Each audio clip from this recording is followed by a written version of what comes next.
Hello, welcome to the channel and welcome back to Resurwreck Autos HQ. Today, guys, it is the new Rex to Riches project. It's car 8. We've just done car 7 2 months ago, quite a long time ago. But with this series, and I've spoke about this before, with this series, at the beginning of the year, everything was different. The whole world was different. There wasn't a war. And the fuel crisis and the cost of living crisis, all bits and pieces has an effect on what we do. Because if people ain't buying cars and spending money, and they're buying a car and spending their money in a different way, so they're thinking, oh, I've got to hold on to my money. Everyone's thinking, I've got to hold on to my money. So they're only really buying the cars if they really, really have to. And when they do, it's normally just a cheapie. So having that in mind, and I have to, I've gone down it a different route. We have made a nice chunk of change on car 7. So, and it was always about what I can end up with at the end of the year. I didn't ever say what car I can end up with. It was always what I can end up with. So if it's,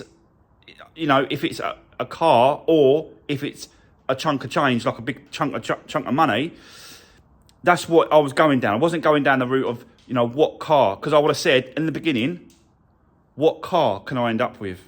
I didn't say that. I said, what can I end up with? If that makes sense. Now that's out of the way.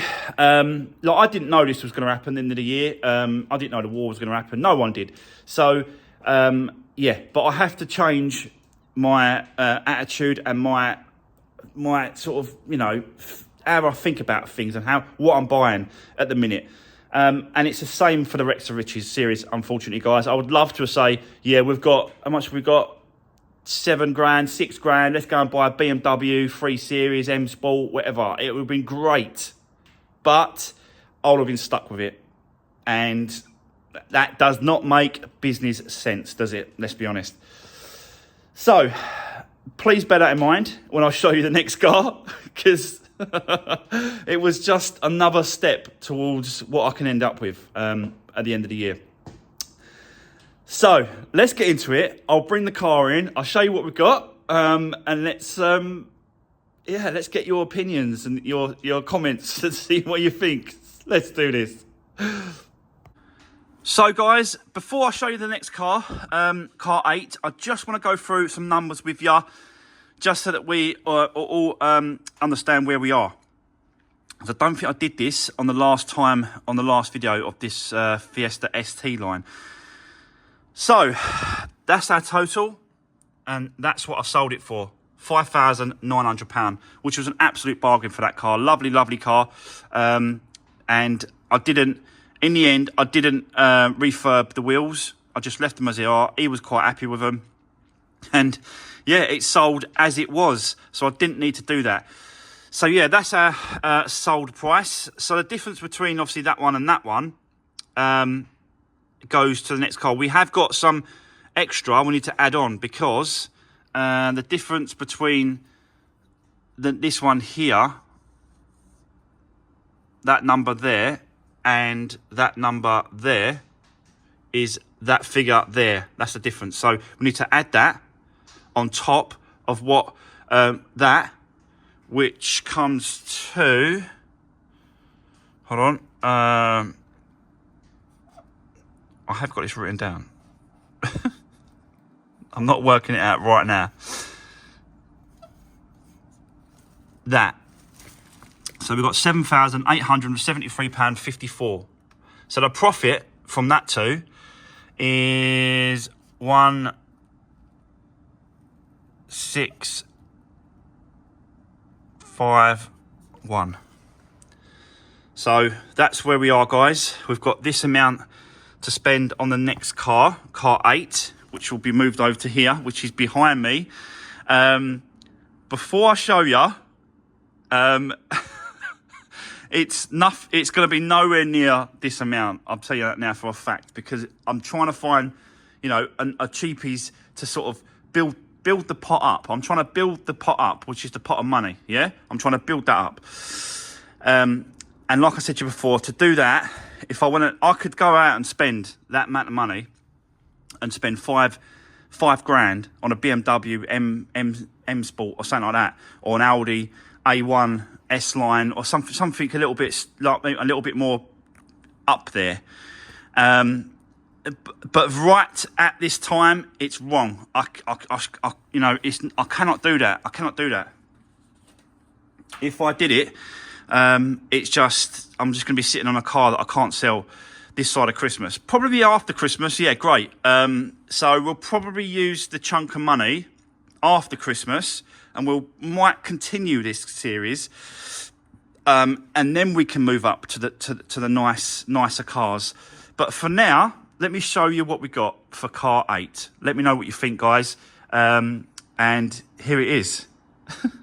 It's a Hyundai i20. Just a little cheapie. I've not done a Hyundai i20 before. Something that I haven't done before on the channel. So that's a little bit different. Quite a nice, clean car, I've got to be honest. Not much going on around this back end and this side. Bumper definitely needs a paint. So we'll get that completely painted. It's a little bit, a little bit wet on the car. It was been outside for a couple of days now. But I've checked all over this side, and it's really, really nice and clean. And even the front end, I'll show you the front end. So it's a 63 plate, 1.2 petrol engine, which is what I need to go for. I need to go for these small 1.2 petrol engines at the minute. They will fly out the door, and this will fly out the door, guarantee it. It's a chain-driven, not a belt-driven timing belt chain. So they have got some problems with these. They do suffer from some problems, these Hyundais. And this has actually got an engine management light on, and this might have, and it's got, it might have a small issue, or it could have a big issue. I don't know. But we'll get into it as we go through the car. But yeah, you can see the paint missing here. So it just all needs, this bumper needs running back and redoing. As you can see, the petrol flap is missing. The reason why it's missing is because the paint shop has already got this, and they're mixing some paint for me as we speak. They're doing it today, so that's why that's missing. I took it off, and I'll put it back on once they get me the paint. But this is where the damage is on this corner. You can see. So you got like the wing, the bumper, and obviously the suspension as well on the wheel. So I haven't had this car up. I don't know anything about what's going on underneath there. I haven't took it apart. We are doing this together today. So yeah, we will find out what is going on underneath there, and replace any parts on the suspension and get it straightened up. Because at the minute, the steering wheel's straight. That's right at an angle, and this one's straight there, you can see. So it's definitely going to be maybe control arms, maybe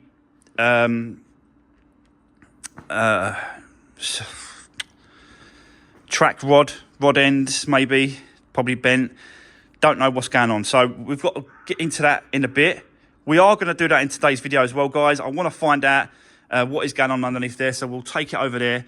We'll have a look. We'll take it up. There is an issue with this one when it comes to the engine management light as well. So we'll get into that, and I'll show you that in a second. But yeah, I've already had a little go. I took the cover off of the this. It says 2 8mm bolts. You just screw them on. So I've just got on there. So that's what I've done. But it's looking a nice, clean car. I've got to be honest. It's not that bad.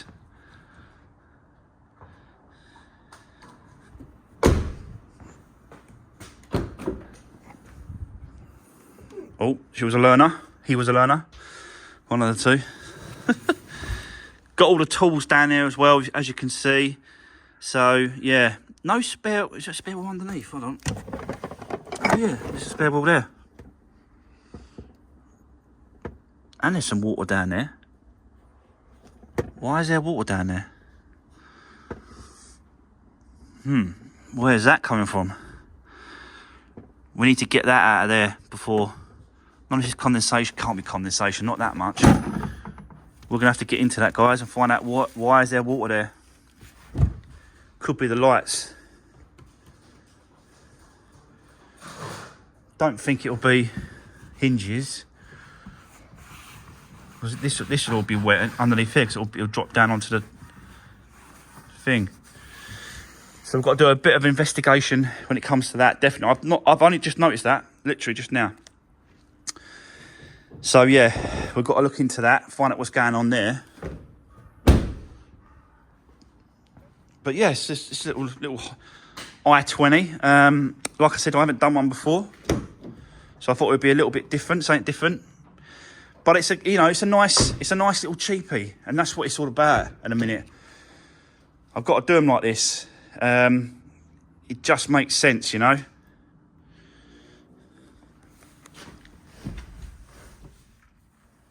Got a locking wheel nut, but no other paperwork with this car. No other paperwork whatsoever. But let me just show you. Clutch. So she fires up really nice, and she's ticking over really, really nice. No misfires, but we have got an engine management light on there. She's done 88,953 miles. Little 1.2.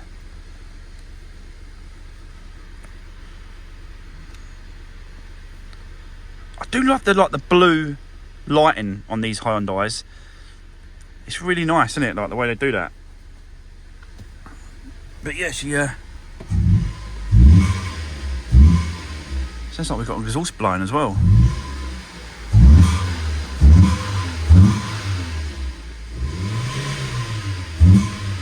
Yeah, sounds like we've got an exhaust blowing. So we'll have to look into that as well, find out what's going on.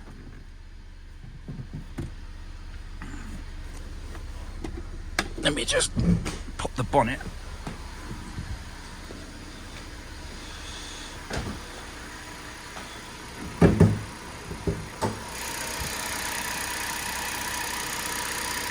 Nice and clean.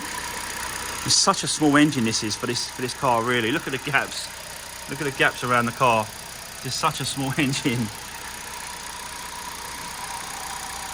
So, yeah, we have definitely got a bit of an issue. Engine management light is on.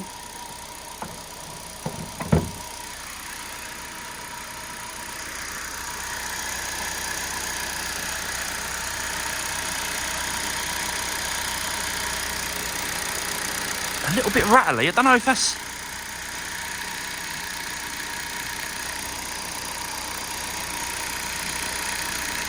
Don't know if that's the chain, you know.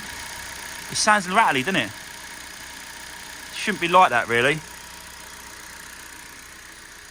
So yeah, these cars, let me just turn it off a minute. Does sound rattly. So we'll plug the computer in, find out what it is. But these cars suffer from the chain itself, and they do jump, these chains. And the other thing, you got these oil control valves, like one on the intake side and one on the exhaust side is at the back here. So there's two, and they go into the engine itself, and they control these for the oil. They fail as well. So it could be that. It could be the chain itself that's jumped and skipped or stretched. It could be that there's plastic guides in the chain area that could be broken. It could be messing it up. But it does sound rattly. I've got to be honest. Don't know if you heard that on the camera, but it does sound rattly. So we will be definitely looking into this. We've got to do the belt as well. You see the belt's a little bit. I don't know if that looks a little bit. I don't know if you can see that. It definitely looks a little bit, yeah, like it's going to break. I don't know. That's the auxiliary belt. I suspect it's like a pretty easy engine to work on. Look at the gap between that and that there. There's so much room. So we will be looking into this, guys. We've got to find out what is going on. The first thing I'm going to do is plug the computer in, and then I'll come back to you. I'll show you what he's saying. And then, yeah, we'll take it over to there, take it up, start stripping up that front end, and have a look at the suspension as well.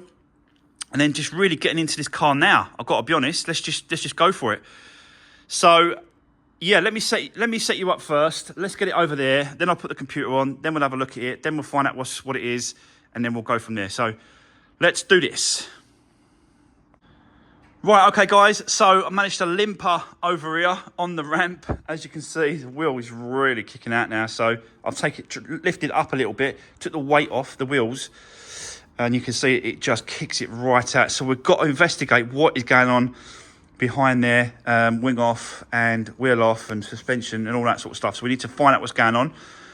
I didn't actually tell you what I paid for this car. So I managed to win it. My bid price was £925. The fees were £240, so that gave us a total of £1,165. So yeah, just over 1,100 quid. And it's got, well, it might have we might have some engine problems. Obviously nothing, it's running, it's not misfiring and that sort of stuff. I've put the computer on it now. I'll show you what's coming up. Just here, I've done a complete, scan of the car. And you can see it's 2 that's coming up here, and that's it. It's the only one that's coming up. So let's get into it, find out what's going on. Let's take it over here a minute. Let's have a look at the trouble codes there.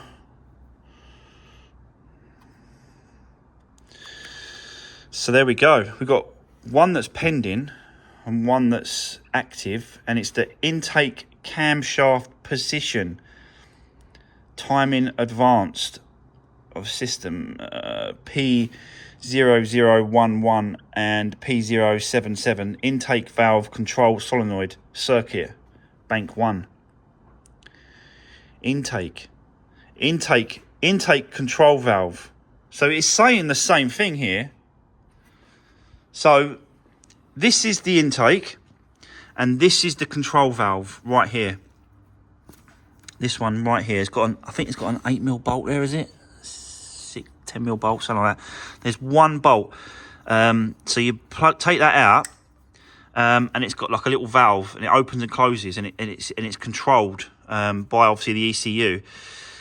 If that's all it is, then that is going to be a super quick, easy, cheap fix. If it's not, then it can be something else. It can even be the actual the cogs on the sides. It could be them.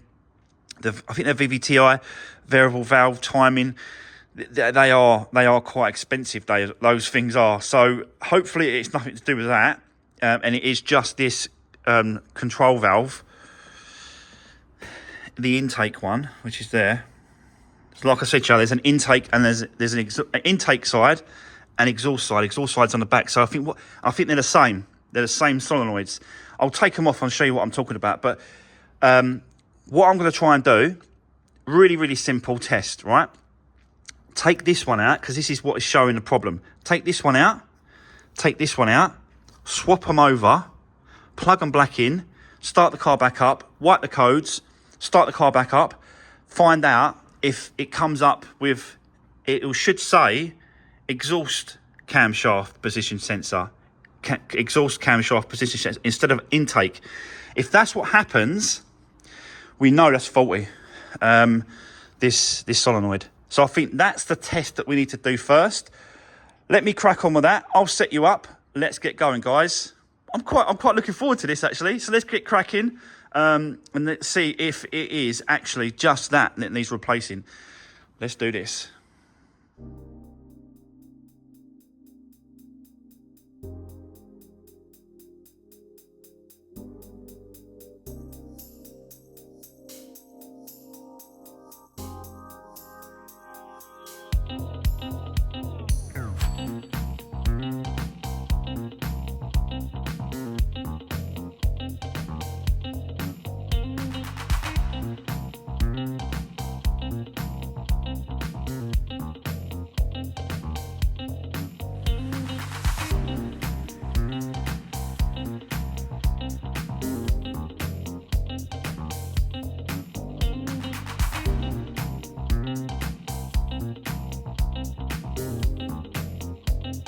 Right, okay guys, so as you can see, these are the actual control valves. This is the intake one that goes in there, and it opens and closes. It goes up and down on the shaft, and it lets the oil run where it needs to. It's like a control valve, and you can see those little centrifuges, like little filters. And if those filters get blocked, that causes problems as well. So we're going to do just a quick test. We're going to swap these over, put them back in, plug them back together, and then retest it and see what the computer says. Then, do you know what I mean? You can actually like put a power probe to these as well, I think, to get them to activate. I haven't got a power probe, so I can't do that. Let's swap them over, plug them in, put the computer on, and then I'll come back to you and show you exactly what's happened. So yeah, let's try that.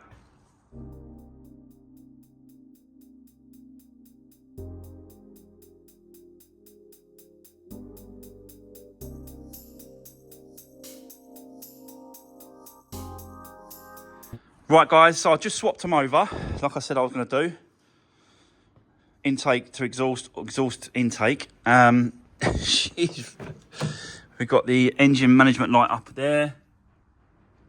I think it was, well, it's because of, hold on.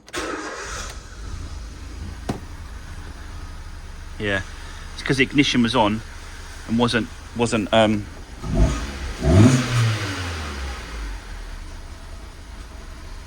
it's chuffing.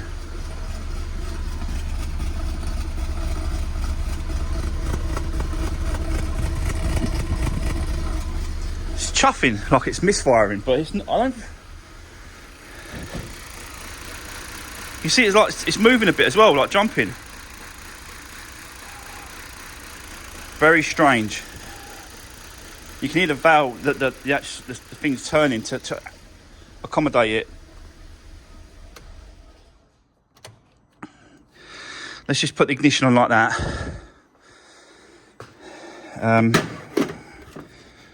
Let's go back. Let's scan it again. There we go. The code has come up. One fault code on the engine. So let's find out what is that all about. Got a couple of more. I think it's 8 or 9 to go through, so we're on 6 in a minute. 6, 7.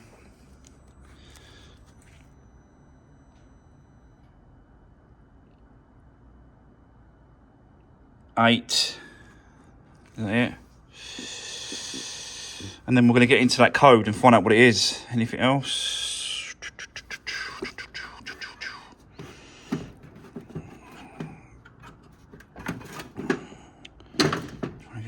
That's better. I can see them bloody lights in the shade. Well, anyway, let's get into this. So, I'm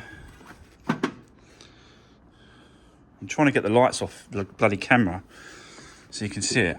Let's see if it now says solenoid on the exhaust side. No, it's still saying, look, intake camshaft position. Intake camshaft position. Very, very strange, guys. So that didn't work. I know these cars, they do suffer from this. I've done a lot of research and looking up on to see what it could be. The only thing I could try and do is put, like I said to you before, put a power probe to these valves, these solenoid valves, and if they click up and down, it means they work absolutely fine, and it's not that. I'm going to have to do a little bit more digging, a little bit more investigation, find out what is going on. I'll swap them back over just so that they're what they should be. But this could be, this could be like a out-of-timed engine. The belt, the chain might have stretched or jumped. I don't know yet, but I'll have to swap them over and then leave it for that as it is. I want to jump on this side and actually get the car manoeuvrable because of that.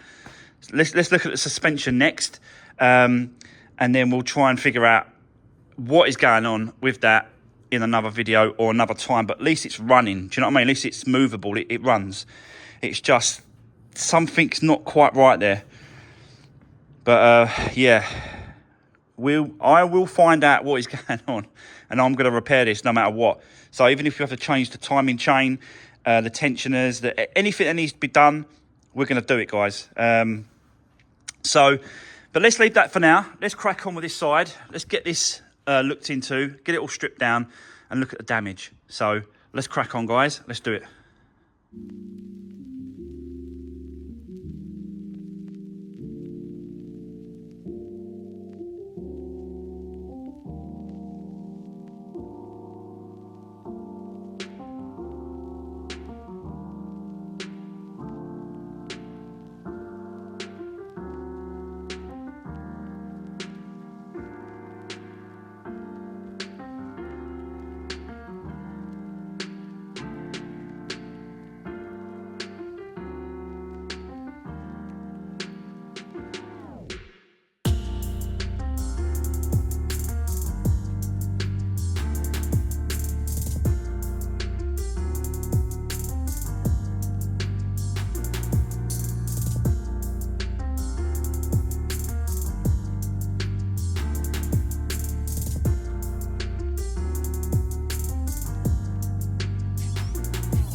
Right, okay, guys, so there we go. A little bit of a strip down.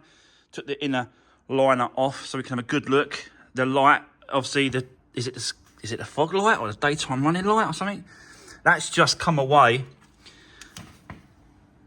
That's just popped off, like the actual plastics off the lug bits there. So it just needs hot stapling, welding back to the inside. The actual light is complete. There's nothing wrong with it. There's no brakes or nothing like that. So it's just popped off the actual rivets or whatever, the plastic parts that's connected to the inside of the bumper. So that's that.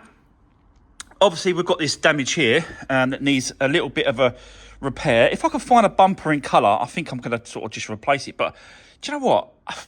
It might be repairable. I'm going to speak to the body shop and the paint guy and say, look, because it ain't a great deal. It's not a lot. Do you know what I mean? So I might have a little tap around of it myself just to see if I can get it a little bit easier, a little bit closer. But it's not that bad. It's not that bad. This one's banging out a little bit, you know? So, yeah, might have a little play with that in a little while. Not quite sure. The reason why... So the steering wheel is straight. The other wheel is straight. So this side is obviously kicking at an angle. And I've looked all over this suspension parts and most of it looks good. Like that drop link, absolutely fine. No problem there. The lower control arm as well looks like it's okay. Because it's on this bolt here. It swivels. So it looks like it's just swiveled around. Hasn't actually had a little bit of a dink or a knock. Well, I'm not 100%, guys. I'm just sort of, just having a look to see what damage, if any, I can see. And really, the most obvious one is the not drop link, track rod end. I couldn't think of what it was. So yeah, just shows you, doesn't it? Like I don't write anything down. I'm just off the cuff, like just as it comes. I'm just completely honest and completely truthful, and I forgot what it's called. So yeah, track rod end. That's the track rod. This is the end, and it looks like you can see the curve in that. Look, it's had a bit of a donk. So it looks like it's hit this side and then hit that bit there. See it there? See it that? The actual tyre as it's gone and spun around a little bit, but I'll have to just paint that up a little bit, protect that, because that's a little bit of bare metal there. So I'll just paint that up and give that a protection. But Yeah, it just looks like it's this end itself. There is a curve in the actual track rod end, because I've checked from this side. You can see not as much, but there is a slight curve where it should be like that. So we'll get that replaced and see if that lines it all back up. Hopefully that'll be, you know, kind of it really on the suspension part. And then we can move on to the other stuff. With regards to the engine itself, the other thing that it could be, you know, on this is that if the engine oil isn't at the right position, it does mess around and as an effect on that actual engine running. So it could be just a case of changing the oil, topping it up to where it should be, and see if it does the same thing. I'm going to do a service on it anyway, so it's worth just dropping the oil down, changing the oil, putting these solenoids back in place, and you know, giving it a go and starting it up and see what happens. I did have a look at this filter here. This is the air filter underneath here, just to see, you know, what condition it's like. And this gives you a bit of an indication of how it's been looked after and what's the service been done. And as you can see, it's brand new. So yeah, it's looking like it's only recently had a service done, because that's brand new. So I'll put that back in place. I'll get it up to temperature. I'll put those valves back in place. I'll get it up to temperature. We'll drop the oil, change the oil, and then we'll check it again. Yeah, just keep going, guys, and see how far I get. So let me set you up. Let's keep going on this car. But interesting so far. Can I get it? You know, without replacing and sorting out the major expensive parts. Can it be an easy fix? We will find out. So let's carry on. Let's do this.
Right, okay, guys. So, yeah, I didn't really talk about this, did I? Really? Let's be honest.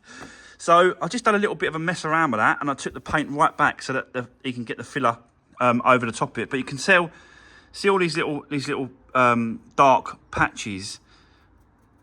They're all the low spots on the metal. So yeah, you can see that obviously that's a low spot there.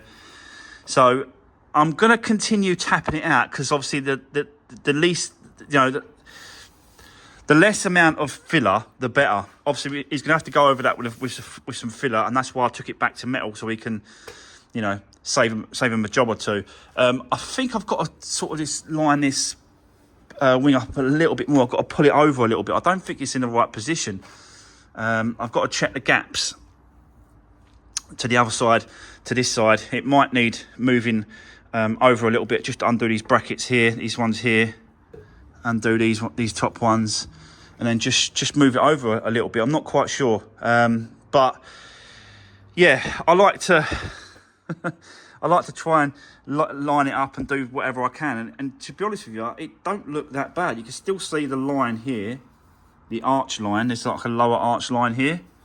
You could just see it there. So yeah, and it feels all right. It don't feel that bad at all. Obviously, I'm going to probably just leave it like that, and then get the guy to do the rest at the paint shop. But I've took off the track rod end. You can see how bent it is. Should be that bad, but yeah. Well, I've got one on order. It's on its way. The other thing I'm going to do as well, guys, I'm going to do an engine flush, because I had 5 litres of it. Actually, it's not 5 litres. It's 4.5. Yeah, 4.5. I've got, this is a brand new. Well, this is a new bottle. 4.5 litres of flushing oil.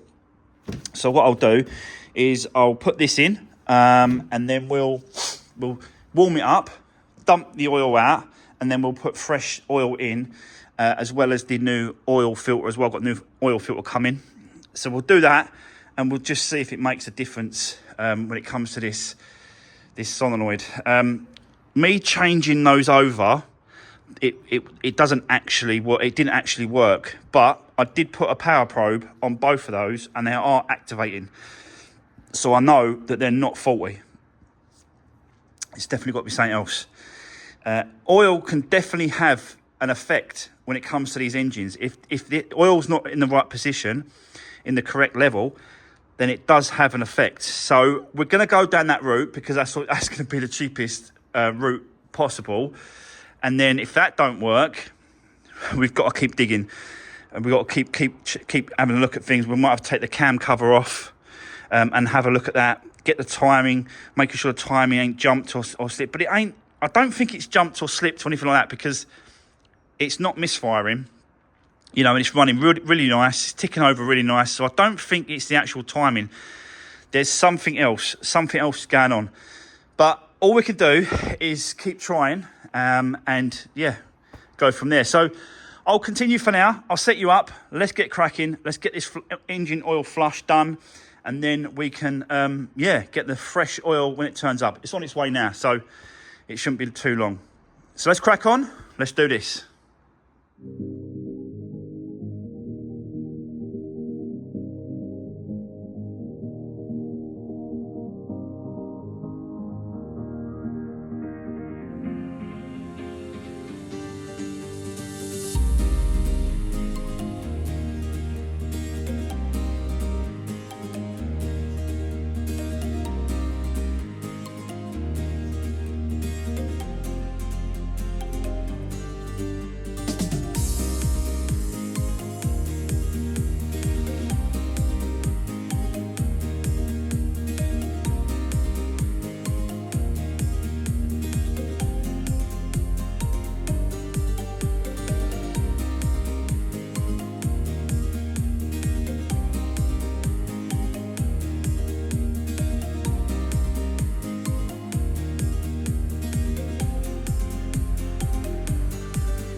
Right, okay, guys, let me give you an update of what's going on. So, managed to get the flush out.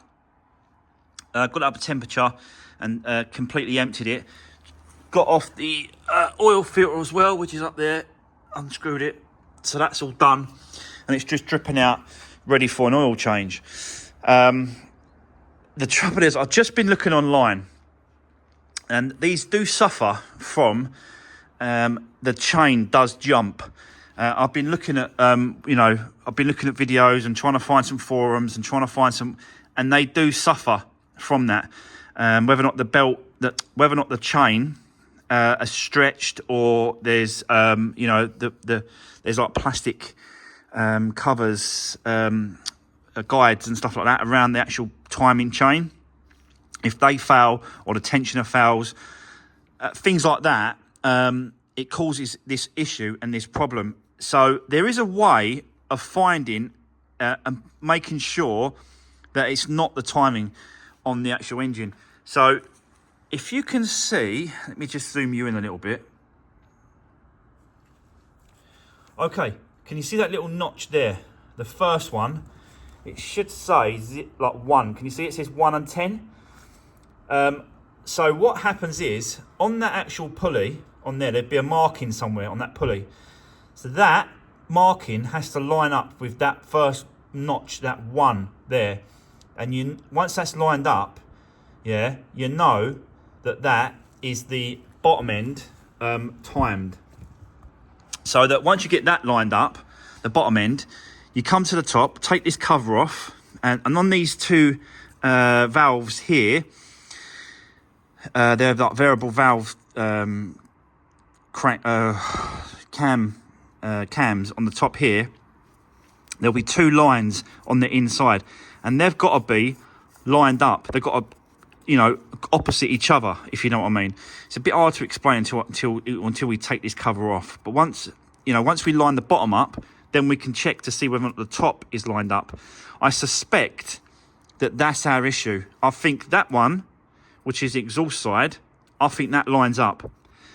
The intake side, I think the actual cam is out and it's jumped a tooth on the actual chain. That's why it's throwing us this code. So that's going to be our next job, is to try and find out if this engine is actually lined up, and that's how we do it. So we'll be doing this, guys, tomorrow's video, and if it's the case, then it's getting stripped down, and we're going to be doing the actual the chain, the guides, all the plastics, everything. We're going to be swapping it all over and changing it. I've never done one before. I've never done one of these before, guys. So it's going to be a little bit, unsure. Make sure we do things right, step by step. But I think it's definitely worth having a look to see if that lines up. It'd be interesting to see if it does or not. But I've got a real funny feeling that this oil change ain't going to do it, and it's going to be the case of it's jumped. That's why it's not performing or running. It does actually run quite well, but that's why it's throwing us a code. Do you know what I mean? Idles really well, and it's ticking over quite well on RPM up to 2,000, 3,000 RPM. So it is ticking over all right. So, guys, that is going to be the end of today's video. I hope you enjoyed watching what I'm doing. Let's hope we can get this sorted out, and I'll see you soon in tomorrow's video, guys. Take care. Thanks very much for watching.